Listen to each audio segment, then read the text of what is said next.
जब भी कभी हम बात करते हैं, अपनी वैल्यू की बात करते हैं, तो हम खुद को लोगों की नजरों से देखते हैं। हमारा खुद को जांचने का मयार ये नहीं है कि मैं खुद को क्या समझता हूं, बल्कि हमारा असली मयार तो ये होता है कि लोग मेरे बारे में क्या राय रखते हैं।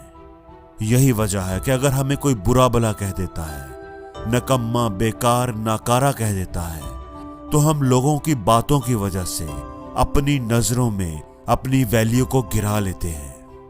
हम अपने बारे में बुरा सोचने लगते हैं, परेशान, उदास और दुखी हो जाते हैं। जिग जिगलर की एक बड़ी फेमस कोट है, your value does not decrease based on someone's inability to see your worth. अब अगर कोई आपकी अहमियत को नहीं समझ पाया तो ये उसकी गलती है। वो अगर आपकी सलाहियतों को नहीं जान पाया तो उसका मतलब ये नहीं है कि आपकी सलाहियतों में ही कोई कमी है। आइंस्टाइन की एक बड़ी फेमस कोट है कि अगर आप मछली को बंदर के मुकाबले में इस बात पर जज करेंगे कि वो दरख्त पर कितनी तेजी से चढ़ पाती है, तो आप एक बेवकूफ होंगे। ऐसे ही एक दफा एक बच्चे ने अपने बाप से पूछा कि मेरी जिंदगी की क्या वैल्यू है, तो उसके बाप ने उसके हाथ पर एक पत्थर रखा। अगर तुम सच में अपनी लाइफ की वैल्यू जानना चाहते हो तो पहले बाजार जाओ और इस पत्थर की कीमत पता करके आओ। एक बात का ध्यान रखना कि तुमने ये पत्थर किसी को बेचना नहीं, तुमने बस इसकी वैल्यू पता करनी है।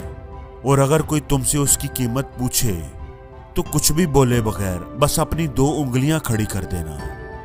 अब वो लड़का बाजार चला गया और एक छोटे से टेबल पर वो पत्थर रखकर बैठ गया। लोग आ रहे थे और उसे देखते हुए उसके पास से गुजरते जा रहे थे। एक बूढ़ी औरत उसके पास रुक गई। उसने पत्थर को देखा और पूछा कितने का है। बच्चे ने कुछ भी बोले बगैर अपनी 2 उंगलियों से इशारा किया। बूढ़ी औरत ने कहा 200 रुपए का। अच्छा लाओ, मैं खरीद लेती हूँ। लड़का खुश हो गया कि वो इस पत्थर को 200 रुपए में खरीद रही है। उसने वो पत्थर उठाया और भागता हुआ घर वापस आ गया और बाप को सारी बात बताई। मैंने पता चला लिया है कि पत्थर की वैल्यू 200 रुपए है।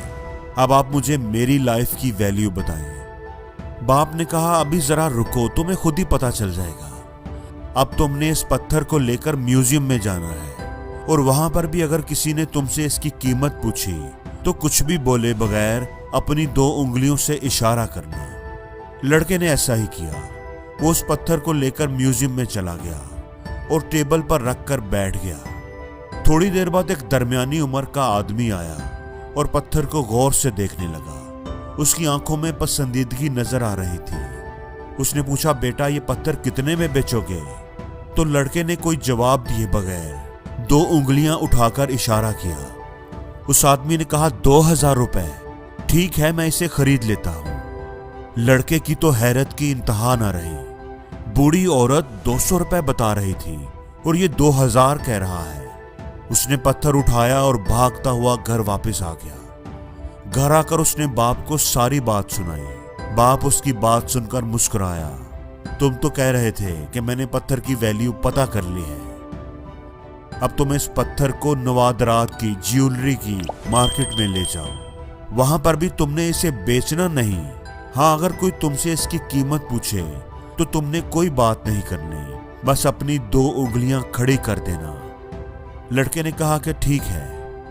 वो उस पत्थर को लेकर नवादरात की शॉप पर चला गया।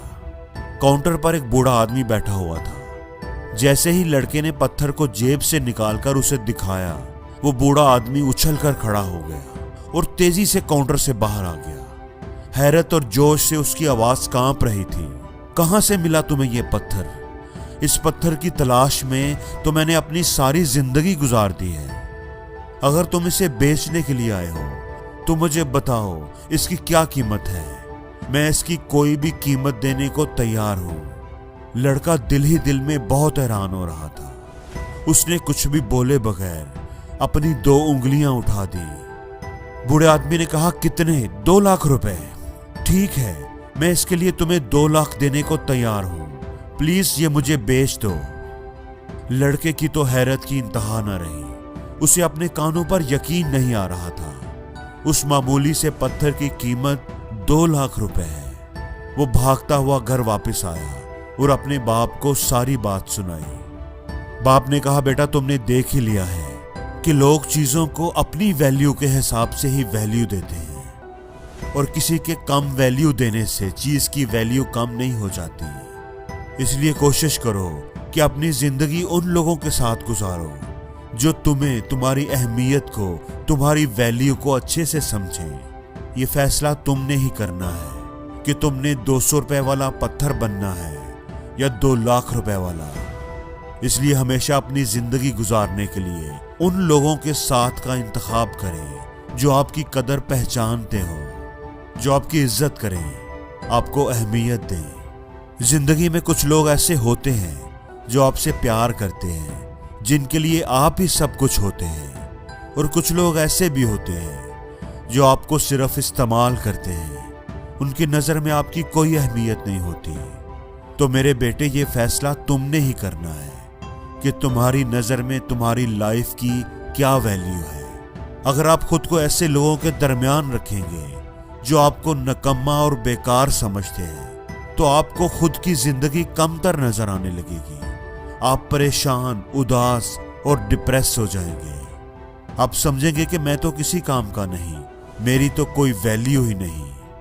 हजरत अली का एक बड़ा ही प्यारा कौल है, उस घर में कभी मत जाओ जहां तुम्हारी इज्जत ना हो, चाहे वहां खाना तुम्हें सोने की प्लेट और चांदी के चम्मच में ही क्यों ना दिया जाए।